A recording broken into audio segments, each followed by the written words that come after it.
പിടി കറിവേപ്പില ഇട്ട് കൊടുത്തിട്ടുണ്ട്. പിന്നെ 4 വലിയ ഉള്ളി ചെറുതായി കട്ട് ചെയ്തത് ഇട്ട് കൊടുത്തിട്ടുണ്ട്. നല്ല ബ്രൗൺ നിറമൊന്നും ആയി കിട്ടേണ്ടതില്ല.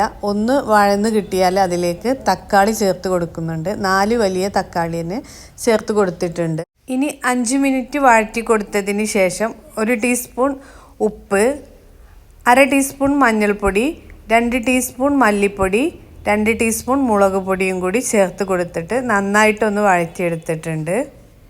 ഇതിലേക്ക് 2 ടീസ്പൂൺ ഇഞ്ചി വെളുത്തുള്ളി പേസ്റ്റും കൂടി ചേർത്ത് കൊടുത്തിട്ടുണ്ട്.